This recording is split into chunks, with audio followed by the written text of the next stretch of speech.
but doesn't have the range safety of something like a Jinx or even, honestly, the Azir that we saw last game. So what will the final option be here? It's Vayne. Okay. Okay. And you know, I honestly, you have to respect it. Ward to spot it exactly what Elyoya and Alvaro are up to, because this is what I was talking about. Like, this duo of both Braum and Trundle, incredibly strong on the invade if they can start getting some of those auto attacks down. Supa has recognized that fist fighting is the solution. Who's going to get it? That's the third stack. Knockback on Aguma. Flash forward auto in the 1v1. Supa comes out on top. The Vayne dueling power is so strong, and even with the barrier, Gumayusi isn't able to match Supa early first blood for MKOI. And again, that's part of the reason why we've seen this matchup before. In the 5v5, Sivir can be a powerhouse, but in the 1v1, Vayne so strong here early on. MKOI now looking to keep that advantage going, but it looks like T1 may have caught them out. Double knockup coming in for Doran. Owner now on the chase. Elyoya needs to get the hell out. Mirwan not doing much to interrupt. Double flashes. Elyoya trying to get fancy with the footwork, but it's not nearly enough. Concussive blows continuing to stack, but Mirwan now needs to leave as well. Flash over the wall to safety, but Carry immediately falls with the Zenith Blade. Now it's Alvaro knocked up. The solo on the top side immediately counteracted by T1 in the bottom lane. This is where Wukong becomes terrifying in some of these fights, especially as he gets towards that Triforce. Yeah, Triforce, we've seen it. Alongside Supa being in a decent spot. So, at least for MKOI, they've kind of got those two parts of the map they can play through. Whereas for T1, again, like, I wouldn't be surprised if we just see a ton of pressure now towards Faker and Jojo Pyun. Try and do a similar story of what we saw in the last game. Burn flashes on Jojo, rinse and repeat over and over, and just make this Cassio incredibly uncomfortable. Definitely a solid option as Doran gets a little tricky with the tunnels there. Luckily does not take a tower shot, but now it's Owner coming in behind. Mirwan, of course, has the ulti available. Public execution back into Owner, trying to get tricky with it. Bit of a sidestep there. The Sundering Strike ready to come through, but he just has no time to press the button. Two spins coming in, but Mirwan!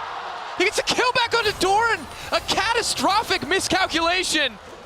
That's the second time T1 have tried to dive an Abessa this weekend, and it's the second time it's backfired. Supa caught out briefly, cleanses, goes invisible with the final hour, but he's hitting the wrong target. Guma immediately using on the hunt.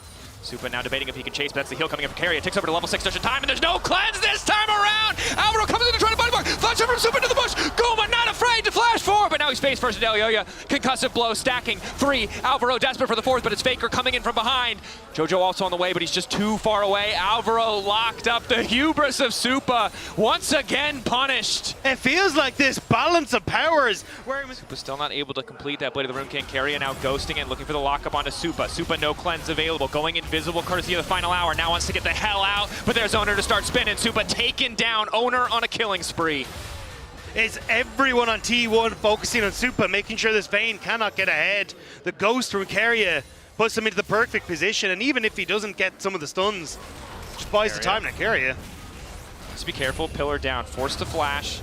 Smite for a bit of extra slow. Ulti already down as well from Elyoya. That's one tanky Trundle. Carrier going to fall. Elyoya still a powerhouse. Owner getting locked up. 2 stacks of the concussive blow, and he uses the clone to escape. He's going to be happy to take away some of these plates on the top end of the map. In return, T1 going to be getting that dragon, so looking for these trades. But again, T1 kind of playing around. Oh, hang on. Doran potentially a little bit overconfident. Slowed up. He's just going to get taken out. I think thought that he could get a bit more. The rest of the team is on the way. Faker is here.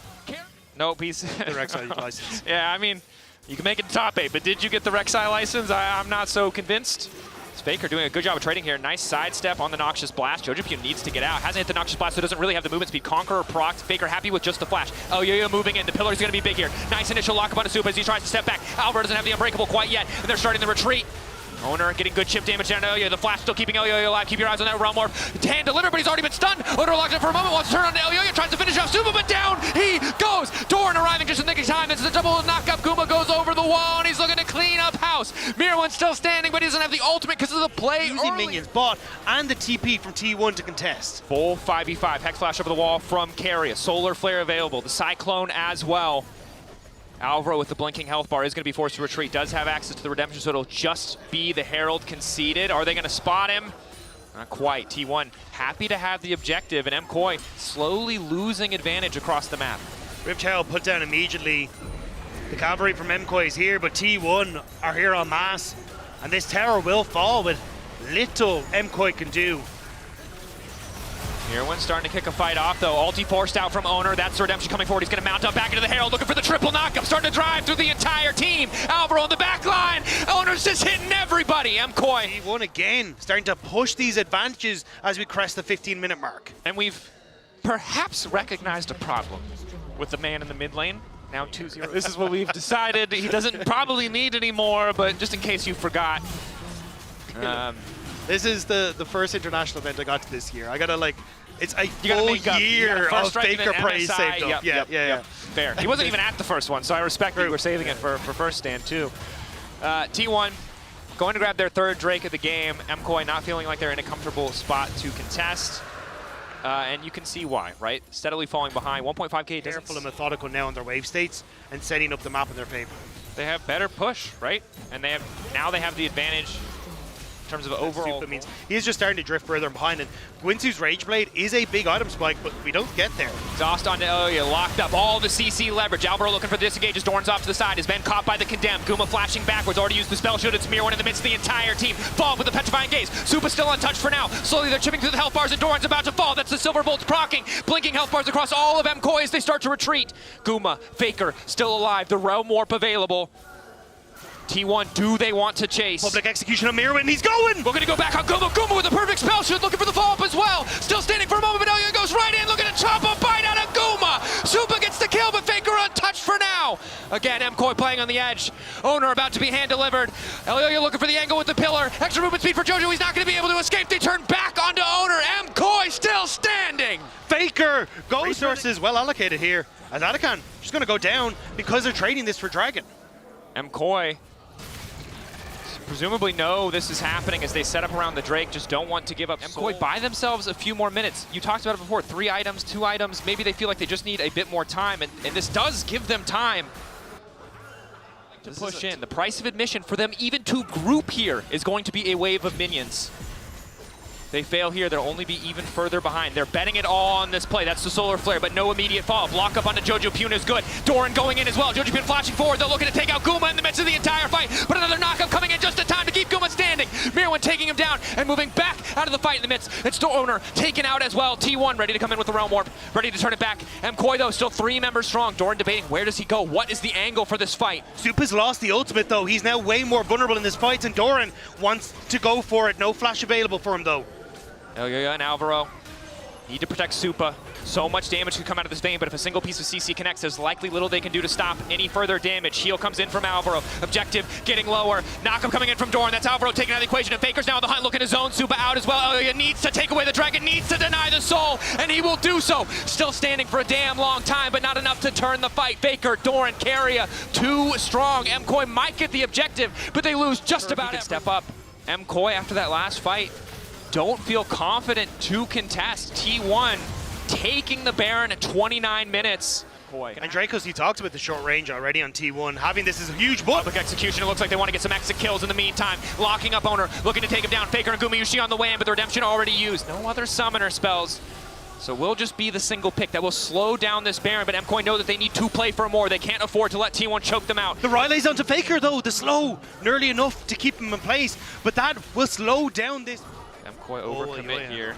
Elia walk face first into Guma. Lockup is there. Ulti connects from Alvaro. Nice Petrifying Gaze. Kick things off and down they go. MKOI with one more fast play. One more pick, but this time they want the full fight. It's Doran splitting off. In the meantime, MKOI immediately turned back. That's to get them right back into the wall. Lockup for the concussive blows, but the tunnel's keeping Doran standing. All of T1 immediately retreat. They want nothing to do with this. Doran will be sacrificed. T1 punished. Flashless Guma as well, taunting, threatening.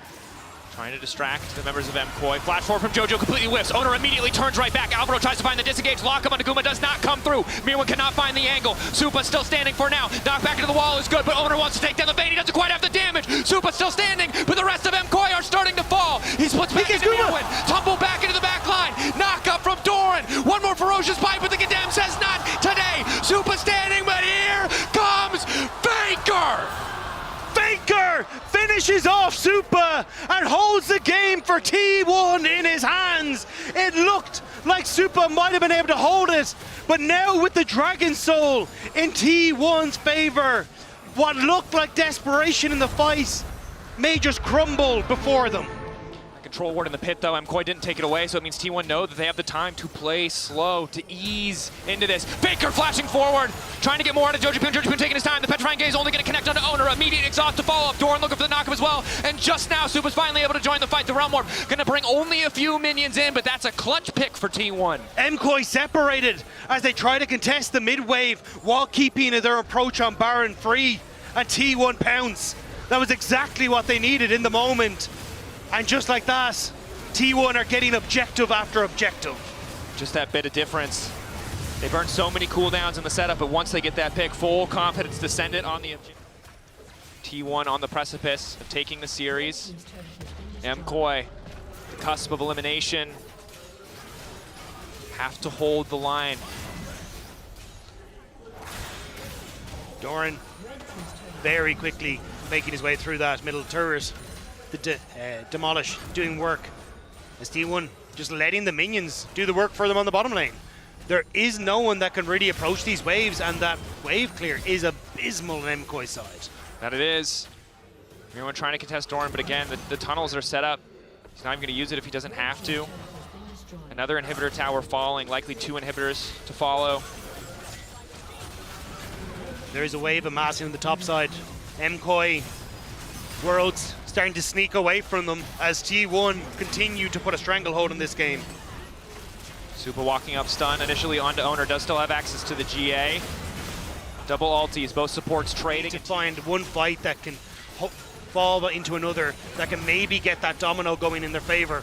Once more into the abyss, once more from Movistar Koi. Owner locked up for a brief moment, on the hunt used. MKOI retreating back to the river, but unbreakable down for Alvaro already. Oh yeah, isolated. 5 members grouped for MKOI. Super minions in the bases. MKOI start the Elder. They need to find this fight now and quickly. TP there for Doran, and he's immediately going to use it to go to the base. He wants to threaten the backdoor. MKOI don't have great tools to respond to this. T1 just need to keep the pressure on, and Doran will end the game. Owner with the knockup to keep things going. Carrier there as well. Rise with the Realm Warp. It's Faker and Guma alongside Doran to try to end it all. Mirwan doing his best to hold the line. TP coming in for Jojapun. They're not going to be able to cancel it. Mirwan, Jojapun, they need to make this work. They don't have the angle. Guma with a perfect spell shield is still going to remain standing. T1 move on to the top 8 at Worlds 2025. MKOI are sent packing.